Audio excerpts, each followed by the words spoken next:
Ini acara peresmian stasiun Wush Wush gitu kan di Karawang gitu ya. Awalnya itu direncanakan yang meresmikan adalah Gibran.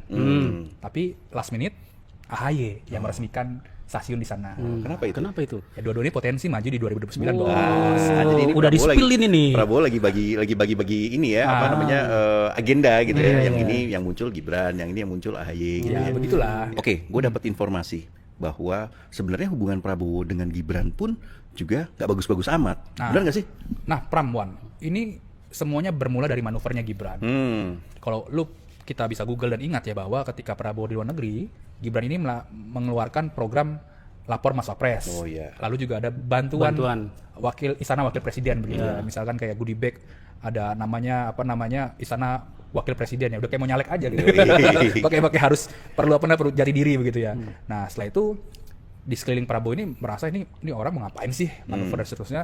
Nah, setelah kejadian itu dia di grounded lah. Istilahnya tadi sama Prabowo tidak diajak beberapa kali rapat, lalu juga kebijakan strategis pun tidak dilibatkan begitu ya. Dan Gibran kalau terlihat di istana presiden pun ketika rapat besar gitu ya, sidang kabinet begitu, barulah ada Gibran di situ. Tapi kalau rapat terbatas dan beberapa kebijakan bisa dilihat teman-teman di Instagram ataupun di Google, itu Gibrannya nggak ada, lagi bagi susu. Meskipun terakhir gue cek di Instagram dia diikutkan rapat ya dengan beberapa menteri. Terakhir ya.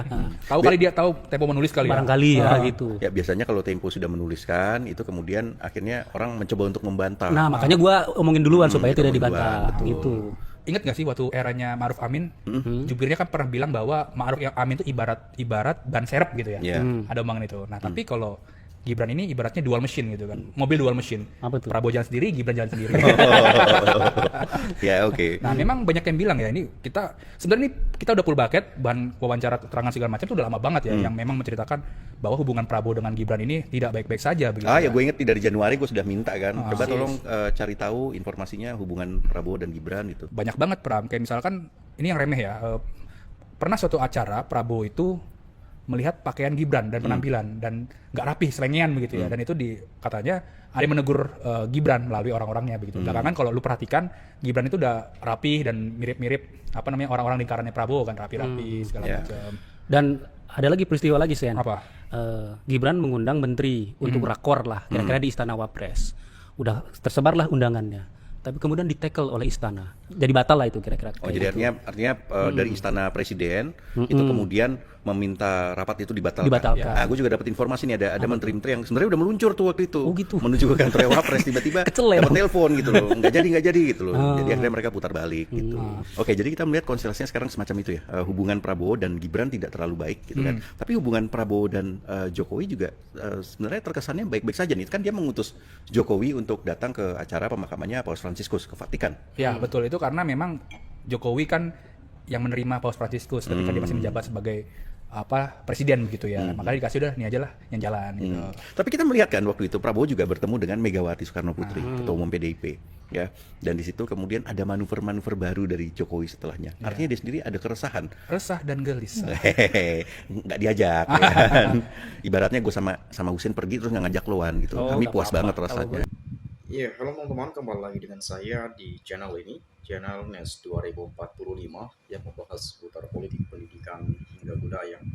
Ya, pada kesempatan video kali ini kita telah mendengarkan penyampaian dari Bocor Alus Tempo ya terkait petisi atau tuntutan Purnawirawan TNI yang menuntut pergantian wakil presiden melalui MPR.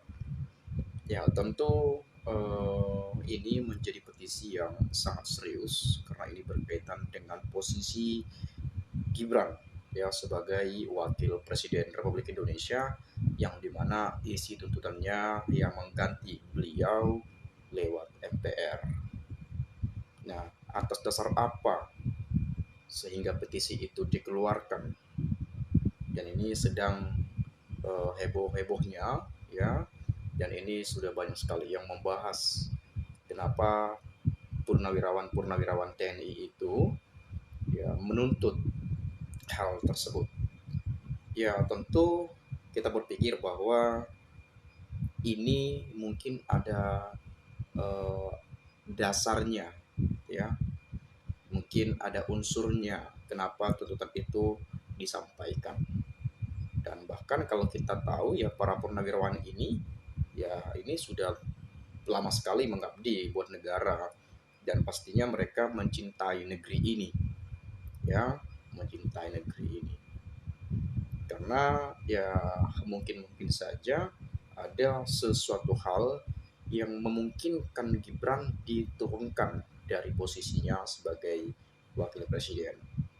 Dan pertanyaannya adalah siapa nanti yang menggantikan Gibran ini? Nah, mungkin teman-teman punya pendapat ya, nanti boleh silakan sampaikan di komentar di video kita. Ya, di sini saya coba melihat ya bagaimana penilaian teman-teman kita netizen, tentu masyarakat Indonesia, bagaimana sudut pandang ini nanti akan menjadi sebuah pemikiran baru ya, sebagai pemahaman baru bagi kita bersama. Bocor alus emang valid beritanya, lanjutkan untuk pencerahannya. Jadi bocor alus ini bukan kaleng-kaleng lagi ya, bukan berita abal-abal ya. Ini sudah banyak yang menguji juga ya, ini valid sekali ya. Era Mulyono akan tercatat dalam sejarah kelam di negeri ini, mulai dari 700 anggota KPPS yang tewas, OCCRP, MK, Ijazah, kilometer 50. Ini sekali ya. Ingatlah penguasa, jangan pertaruhkan 300 juta rakyat NKRI. Gibran gak usah dimakzulkan, cukup diparkir saja. Tapi ijazah Jokowi aja diadil secara jujur dan profesional, pasti semua beres. 2029 kalau dia memimpin mau jadi apa negara ini? Presiden harus selalu waspada dengan para brutus-brutus di sekitarnya. Kita juga punya sejarah Ken Arok. Dukung terus tuntutan para purnawirawan untuk segera mengganti Gibran sebagai wapres pelangap-longo, lebih cepat lebih baik. Nah, sering sekali saya menemukan komentar mengatakan wapres kita pelangap-longo. Di mana pelangap-longonya, teman-teman? Ya, bukankah kita melihat bagaimana Gibran bekerja gitu ya?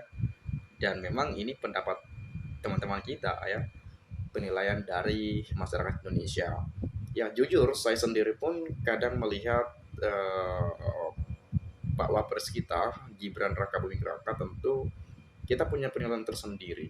Apalagi ketika berkunjung ke suatu daerah misalnya, ketika beliau menanggapi pertanyaan-pertanyaan, ya, menanggapi atau memberi respon terkait persoalan-persoalan yang dihadapi masyarakat saat-saat ini.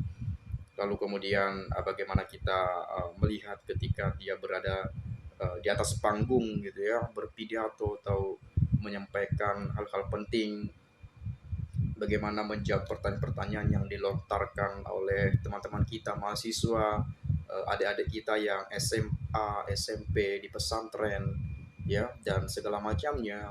Ya, kita punya penilaian terkait hal itu. Jadi ya tak heran kalau banyak yang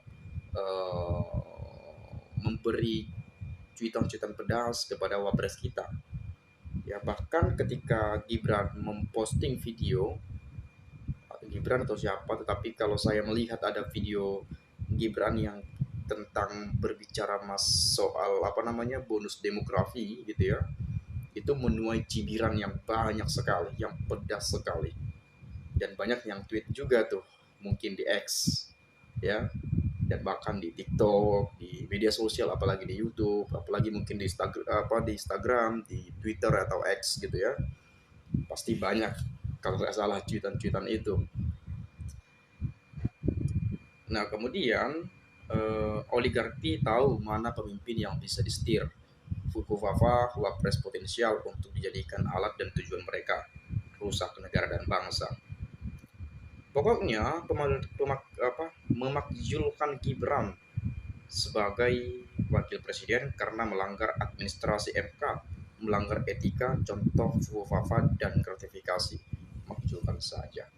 Nah, kalau kita ingin melihat potensi besar agar Gibran dimakzulkan, ya tentu ya ada penyampaian-penyampaian yang saya lihat dari para pakar hukum tata negara kita, yaitu ya kalau misalnya Gibran ketahuan korupsi sendirian misalnya, dan kemudian melakukan perbuatan tercela atau mungkin unsur-unsur pidana lainnya gitu ya, yang mengharuskan atau tidak lagi memenuhi syarat sebagai wakil presiden, itu boleh.